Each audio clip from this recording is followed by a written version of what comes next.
25 വർഷം ഇവിടെ ഭരിച്ചു മുടിച്ചത് ഇവിടെ CPM ആണ്. അപ്പോൾ CPM ഈ ആദ്യം 23 വാർഡുകളായിരുന്നു. ആ 23 വാർഡുകളിൽ 18 സീറ്റ് CPM-നായിരുന്നു. പിന്നെ ഒരു 5 വർഷം കഴിഞ്ഞപ്പോൾ 15 സീറ്റായി. പിന്നെ ഒരു 5 വർഷം കഴിഞ്ഞപ്പോൾ 13 സീറ്റായി. പിന്നെ ഒരു 5 വർഷം കഴിഞ്ഞപ്പോൾ ഇപ്പോൾ 10 സീറ്റിലേക്ക് എത്തി.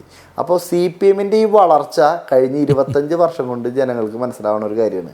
അപ്പോൾ 10 സീറ്റിലെത്തി നിൽക്കുമ്പോഴും ഇവർക്ക് അധികാരം എന്ത് വില കൊടുത്തും എന്ത് കച്ചവടം നടത്തിയിട്ടും അധികാരം നിലനിർത്തണം എന്നുള്ളൊരു ഉദ്ദേശമാണ്.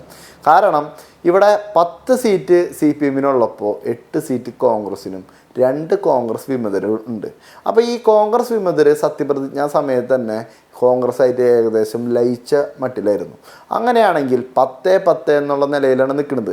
അപ്പോൾ സ്വാഭാവികമായിട്ടും ഇവിടെ ടോസിലൂടെ CPM-ന് ഒരു 50% ഭരണ സാധ്യത ഉണ്ട്.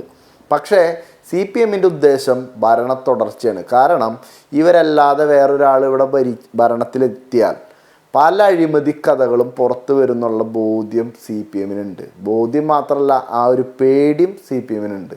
അപ്പോൾ എന്ത് വില കൊടുത്തും ഭരണം നിലനിർത്തണം.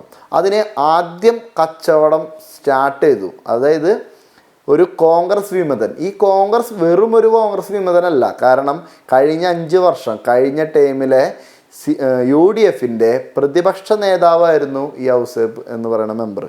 അപ്പോൾ ഈ ഔസേപ്പിനെ വലിയൊരു ഓഫറും കൊടുത്ത് വലിയൊരു പൈസയും കൊടുത്ത് പർച്ചേസ് ചെയ്തിട്ടാണ് ഇവിടെ CPM എന്ത് വില കൊടുത്തും അധികാരം നിലനിർത്തും എന്നുള്ള ഉദ്ദേശത്തിലാണ് CPM ഇവിടെ നിലകൊണ്ടത്.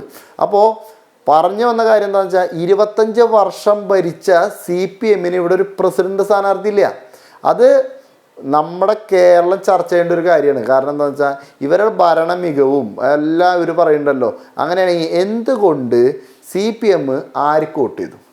ഇപ്പോൾ പറയുന്നുണ്ട് ഞങ്ങളൊക്കെ ഒരു കോൺഗ്രസ് വിമതയായ ഒരാൾക്കാണ് ഞങ്ങളൊക്കെ വോട്ട് ചെയ്തത്. അപ്പോൾ 25 വർഷം ഭരിച്ച് മുടിച്ച CPM ആർക്കാണ് വോട്ട് ചെയ്തത്? അവരും ഒരു കോൺഗ്രസ് വിമതനല്ലേ അവർ വോട്ട് ചെയ്തത്.